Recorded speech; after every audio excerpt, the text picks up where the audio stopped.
ધોરાજીમાં કેનાલોમાં સિંચાઈનું પાણી આવ્યું નથી, જેથી ખેતીને ભારે નુકસાન થવાની સંભાવનાઓ છે। ત્યારે ખેડૂત આગેવાને અધિકારીઓને ખંડાવ્યા છે। તેનો ઓડિયો વાયરલ થયો છે। નમસ્કાર, હું છું મમલ। અમારા વિશેષ કાર્યક્રમમાં તમારું સ્વાગત છે। આવો સાંભળીએ તેમનો ઓડિયો।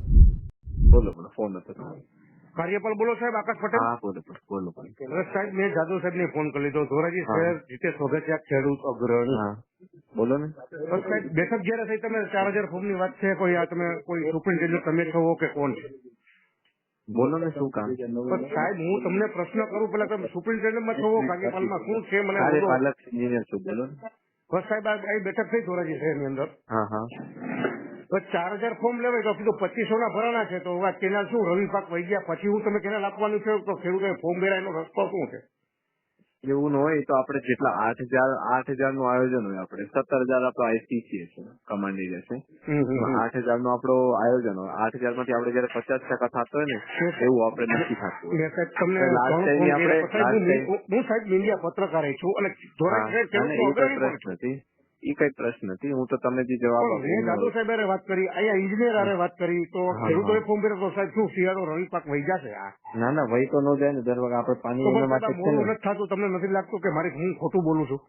ના કરાવી દઈએ આપણે તો સાહેબ હવે આ 10 તારીખની વાત હતી, 10 તારીખ થઈ ગઈ તો એવું નથી। તમે અમને આ બધે કેમ પાણી હોય, બધા લોકો ફોર્મ ભરે, અમને આ એવું હોય, અમને બતાવવા પડે કે લોકોને ખરેખર લાભ મળે છે કે નહીં। ફોર્મ તો જેટલા હોય, લાસ્ટ ટાઈમ 3500 હેક્ટર ના ભર્યા હતા, આ વખતે 2500 હેક્ટર ને લોકોએ ખેડૂતોએ ભરવા પડે કે નહીં? પાણી લે છે બધા, અડધા નથી ભરતા, પછી પાછળથી લે છે, એવું તો નો ચાલે। આપણે એને ઈ લોકોને કેવું પડે ને કે ફોર્મ તમે ભરો ભાઈ। અમને અમારું ફરજ પાણી છોડવાનું છે।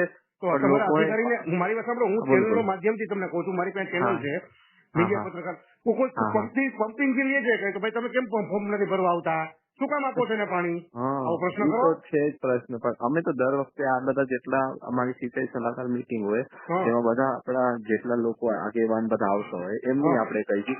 અમારે તો અમને તો શું આજે ખોલીએ કાલે ખોલીએ, અમને કઈ ફરક નથી પડવા। હજી અમારે માપદંડ જે નક્કી થયું હોય, અમે કોઈ લાસ્ટ ટાઈમ 4,000 થયું એના આપણે 500 કરીને 33 હેક્ટર ઉપર ખોલી દીધી હતી આપણે। અમને શું, અમને કોઈ લાભ મળવાનો છે મોડું કરીને? મારા ઉપલા અધિકારીને ફોન કરવાનો થતો નથી, હવે રસ્તો પ્રશ્ન નથી, તમને એવી રીતે ઈ પ્રશ્ન નથી। તમે આપણે જે હું તમને વાત શું કઉ છું, આપણે જ્યાં બાંધછોડ થતી એ કરતા જ, એટલીસ્ટ મિનિમમ અમારો શું અભિપ્રાય કે જેટલા લોકો ખેડૂતો વધારે ને વધારે આજથી જોડાય એ અમારો એનો ઉદ્દેશ્ય હોય। પણ હવે સાવ ભરે નહીં કે અમે તોય અમારે અત્યારે 2500 થઈ ગયા છે, 2,000 હતા, અમે થોડા આજ સુધી જોઈ કેટલા થયા પછી અમે કહી દેશું કે ખોલવા માટે એમને નિર્ણય લઈ લેશું। એમાં એવું છે, વાવેતર ને જે મોડું થાય ખરેખર તમે સમજી શકો છો, તમે પણ આકાશ પટેલ છો અને તમે ખેડૂતના દીકરા હશો, તમારી આગલી પેઢી હશે। ના એ તો છે, એટલે જ કઉ છું ને તમને, મારે ત્યાં છે પણ અમને ખબર પડે ઠંડીની અંદર ચણા વાવવા છે, કોઈને ઘઉં વાવવા છે, તો રસ્તો શું લેવો? બિચારા કરશે ક્યારે, વાવશે ક્યારે? મને આટલા આજે બધા ભેગા થયા, મેં આવેદન પત્ર બનાવી, પેલા છેલ્લે હું કાર્યપાલ ઇન્જિનિયર સુધી સુપ્રિન્ટેન્ડન્ટ સુધી હું ફોન કરીને આજ વાત કરી લઉં, પછી મેં કીધું મીડિયા ચેનલ મારી ચાલુ કરીશ। હા એ કઈ તો એવું નથી પ્રશ્ન, તમે જે એવું તો અમે ના નું પાડી શકું, પણ અમારે શું હોય જી, અમને એટલીસ્ટ અમને બતાવવું પડે ને કે ભાઈ આટલા અમે કોઈ પ્રયત્ન કરી છે, વધારે ફોર્મ આવે, પછી તમે લાસ્ટ ટાઈમ મેં કીધું કેમ કીધું આપણે છોડી દેવું પડે પાણી? એ તો તમે જે મોડું થાય ત્યારે એનો વાવેતર હોઈ જાય। તમે જાદવ સાહેબ ને પણ પૂછી લ્યો સાહેબ। હા એ કઈ એની સાથે મેં એનાથી તમારો નંબર લીધો છે, પણ મેં કીધું ખરેખર ખેડૂતને જે સમય વયો જાય છે સાહેબ વસ્તુ લેવાનો, એ સમય કેટલાક દિવસ હજી એમ? ના કઈ વાંધો નહીં, હું વાત કહી દઉં। તો આનો રસ્તો મારા કિસાનોને શું જવાબ આપો મને કયો? 5 દીમાં 2 દીમાં આજે કાલે? હા હું વહેલા વહેલું 1-2 દિવસમાં હું વાત કરી લઉં, પછી તમે એટલો એથી મોડો નહીં કરી સાહેબ, તમે મને રિસ્પોન્સ આપો તમે। હા હું ખોટું નથી બોલતો, તમે મને રિસ્પોન્સ આપો કે હું ખેડૂત કિસાનોને મારે સાચી વાત કરવી પડે, મારે ખોટું નથી કરવું, મારે કોઈ ગદ્દારી નથી કરવી, મારે ભ્રષ્ટાચાર નથી કરવો।